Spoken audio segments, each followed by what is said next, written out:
Okay మరి BJP okay okay Shekhar ఒక్క నిమిషం శేఖర్ గాజు గ్లాసు గుర్తు వేరే వాళ్ళకి కేటాయింపడం అన్నది మీ నెత్తిని పాలు పోసినట్టేనా ఎన్నికల సంఘం? ఒక్క నిమిషం అండి, అరే ఒక్క నిమిషం చెప్పారు కదండి, దాని మీద సుదీర్ఘంగా చర్చ పెట్టాలి అంటే నేను అంత సమయం మీకు కేటాయించలేను. ఒక్క నిమిషం మీరు చెప్పారు, ఆయన అడిగారు, ఆయన ఒక్క పాయింట్కి మీరు ఎంతసేపు చెప్పారు సుదీర్ఘంగా. నా పాయింట్ కూడా వినండి. గాజు గ్లాసు గుర్తు వేరే వాళ్ళకి ఫ్రీ సింబల్ చేయడం మీ నెత్తిని పాలు పోసినట్టేనా?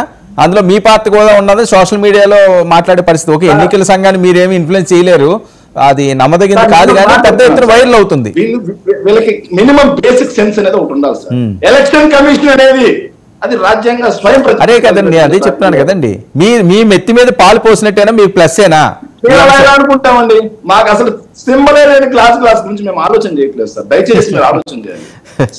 అంత ఓవర్ కాన్ఫిడెన్స్ ఎందుకండి? అంత ఓవర్ కాన్ఫిడెన్స్ అవసరమా? మేనిఫెస్టో విడుదల చేసిందండి తెలుగుదేశం, బీజేపీ, జనసేన.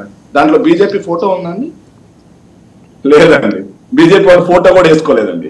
ఇంకో విషయం అండి, ఇంకో చిన్న మాట చెప్తా. ఏదైతే జనసేన పార్టీ వాళ్ళు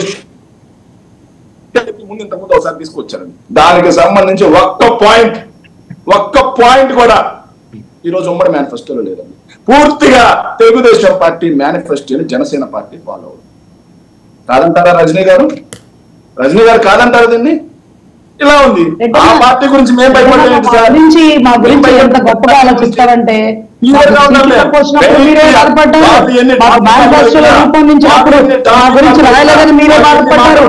బయటికి రండి, బలమైన వాళ్ళు మీరు ఇండివిజువల్ గా మీరే చెప్తారంట. అంత భయం ఉన్నప్పుడు అసలు నిజంగా మాకు ఒక క్లారిటీ ఉంది. ప్రజలందరికీ కూడా మా మీద సంపూర్ణ విశ్వాసం, నమ్మకం ఉన్నాయి. వాళ్ళు రేపు తీర్పు ఇవ్వబోతున్నారు. ఆ తీర్పు ఎలా ఉండబోతుందో జూన్ 4వ తారీఖుని చూద్దాం. ఇక వీళ్ళందరూ కూడా చెప్పుకున్నట్టుగా ఎన్ని డాంబికాలు పలికినా ఏం పలికినా ఆ పార్టీలు రెండు కూడా ఆంధ్రప్రదేశ్ లో రాజకీయంగా భూస్థాపితం కాబోవటం తథ్యం సార్. ఇక ఇంకో విషయం ఏంటంటే మేనిఫెస్టో గురించి కూడా మీరు పెట్టున్నారు కాబట్టి నేను మాట్లాడతాను అండి. టీడీపీ పార్టీ సింపుల్ గా మీరు మళ్ళీ మేము ఇది పెట్టాం అది పెట్టామని చెప్పి సుదీర్ఘంగా వాళ్ళు దాదాపుగా 40 నిమిషాలు మాట్లాడారు. సరే, మళ్ళీ మీకు సెకండ్ రౌండ్ వచ్చినప్పుడు మీరు చెప్తారు కానీ సింపుల్ గా మేనిఫెస్టో గురించి 10 నిమిషాలు ఇవ్వాలా? 5 నిమిషాలు అయిపోయింది, 5 నిమిషాలు ఇవ్వండి సార్. చంద్రబాబు నాయుడు గారు చెప్పిన దాంట్లో నాకు బాగా అత్యద్భుతంగా నచ్చినవి ఏంటంటే సార్, ఆయన 3 సిలిండర్లు ఫ్రీ అన్నాడు సార్. ఆయన ఇంటింటికి 3 సిలిండర్లు ఫ్రీ అన్నాడు సార్. ఇదే పాయింట్ ఓకే, మీదే టెక్నికల్ గా బ్రేక్ అయింది. కాల్పాల బుద్ధి గారు ఏదో చెప్తున్నారు. దీపం అనే పథకం కింద ప్రతి ఒక్కరికి కొత్త గ్యాస్ కనెక్షన్ ఫ్రీగా ఇస్తాం సార్. దీపం పథకం కింద ఇస్తా అన్నాడు సార్, ఇచ్చారా సార్? ఈ రోజు వచ్చి మళ్ళీ డైవర్ట్ చేయడానికి ఉన్న విషయాలన్నీ పక్కన పెట్టేసి ఒక విషయం మీద శేఖర్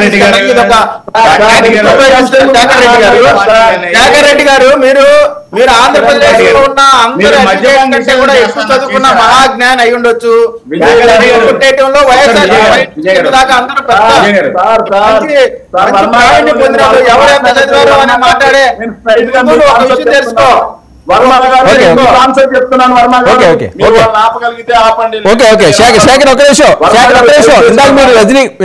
ఇందాక మీరు రజనీకాంత్ ప్రస్తావించారు, కాలపాలెం బుజ్జి గారిని కూడా ప్రశ్నించారు. బుజ్జి గారు ఆయన చాలా ప్రశ్నలు వేశారు మీ మీద. చెప్పమానండి, ఏం కావాలి? నేను పవన్ కళ్యాణ్, ముద్రగడ పద్మనాభం గారి గురించి ఒక విషయం బుజ్జి గారు నేను మాట్లాడిన తర్వాత మీకు 1 minute లో ఫినిష్ చేస్తా సార్. నాకు ఇప్పటికీ అర్థం కాని విషయం ఏంటంటే జనసేన పార్టీ వెంట లేదంటే ప్రజారాజ్యం మొన్నటి వరకు ఇది చిరంజీవి గారి వెంట నడిచే వాళ్ళే కాపులా, మిగతా వాళ్ళు కాపులు కాదా సార్? మిగతా వాళ్ళు కాపులు కాదా? మిగతా వాళ్ళు కాపు కులానికి పనికిరారా? మిగతా వాళ్ళు చెప్పుకోవడానికి కూడా పనికిరారా? కాపులా ఏంటి సార్ ఇది? ఏంటి కాపు కులం మొత్తం పవన్ కళ్యాణ్ గారికి ఏమైనా పేటెంట్ రైట్ రాసిచ్చారా? పేటెంట్ రైట్ రాసిచ్చారా? ముద్రగడ రాసిచ్చారా? కాపులందరూ పవన్ కళ్యాణ్ సపోర్ట్ చేస్తే కాపులు, లేకపోతే కాపులే కదా అసలు కాపు కులం చెప్పుకోవడానికి పనికిరారు అనే విధంగా ఉన్నటువంటి మీ అడిగిందని సమాధానం చెప్పబోయాను. మంచి ధోరణి కాదు. మీరు ఆలోచన చేయండి, ప్రజలందరూ గమనిస్తున్నారు మీ ధోరణి. రాష్ట్రంలో ఒక కాపు కులమే లేదు, ఒక రెడ్డి కులమే లేదు, ఒక కమ్మ కులమే లేదు, ఒక బీసీ లేదు, విభిన్న కులాలు, విభిన్న మతాలు, విభిన్న ఆచారాలు రాజ్యాధికారం లేకుండా మేము సామాజిక వర్గమే పరిపాలిస్తుంది వాళ్ళ లేదంటారండి. రాజ్యాధికారం కాపులకి రాజ్యాధికారం ఎవరు పెడుతున్నారండి? కాపులకి రాజ్యాధికారం రాకుండా చాలా వైడ్ కాపులకు మంత్రి పదవులు ఇచ్చింది ఎవరు? కాపులు కార్పొరేషన్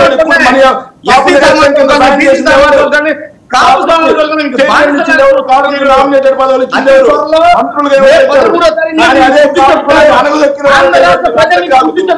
అదే కాపు అనగదొక్కిన వాళ్ళతో మీరు ఈ రోజు అంటగాగుతూ పవన్ కళ్యాణ్తో తెలుగుదేశం పార్టీతో ఉంటేనే కాపులే లేదు అనే విధంగా మాట్లాడే మీ ధోరణి ఏదైతే ఉందో మంచిది కాదు. ఒక కులం కేవలం ఒక కులం కన్ఫైన్ అయితే కాదు, కేవలం ఒక మతం కన్ఫైన్ అయితే రాజకీయం కాదు, కేవలం ఒక ప్రాంతం కన్ఫైన్ అయితే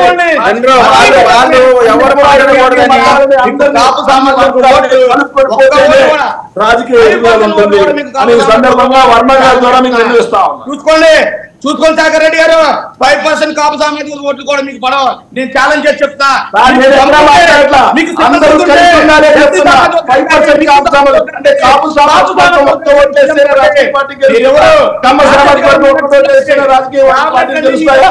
రాష్ట్రంలో ఉన్న అన్ని పార్టీలు అన్ని కులాలు కలిస్తే రాజకీయం.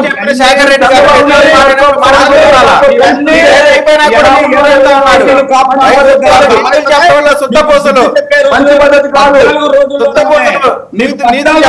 బుద్ధి చెప్తారు. 14 రోజుల్లో బుద్ధి చెప్తారు. డిబేట్ లో మాట్లాడి నేర్చుకోవా నువ్వు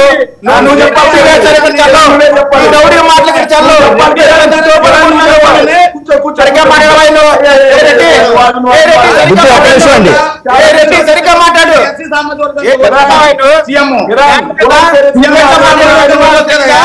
కులం తప్పిస్తే ఏం రాదా మీకు?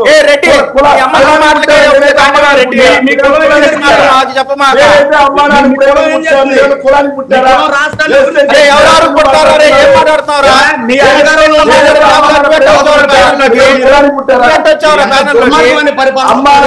బుజ్జి ఒక నిమిషం బుజ్జి ఒక నిమిషం ప్లీజ్. బుజ్జి 1 minute అండి. బుజ్జి ఒక్క నిమిషం పర్సనల్ గా వద్దు. రజనీ గారు వర్మ గారు ఏంటండి ఇది?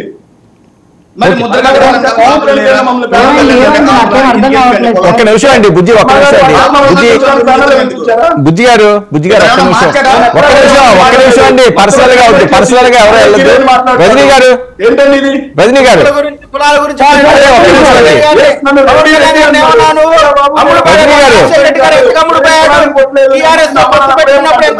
రాజశేఖర రెడ్డి గారు చెప్పు.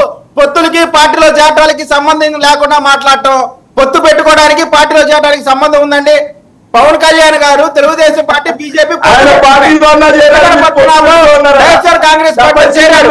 దానికి దీనికి సంబంధం ఉందండి. కోడిగుడ్లకి మోకాలి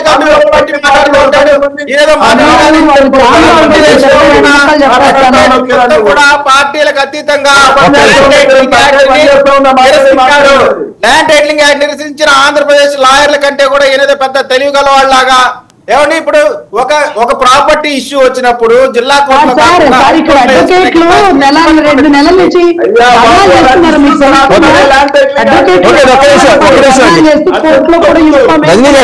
రజనీ గారు సార్ ప్లీజ్ సార్ ఈ ల్యాండ్ టైటిలింగ్ యాక్ట్ మీద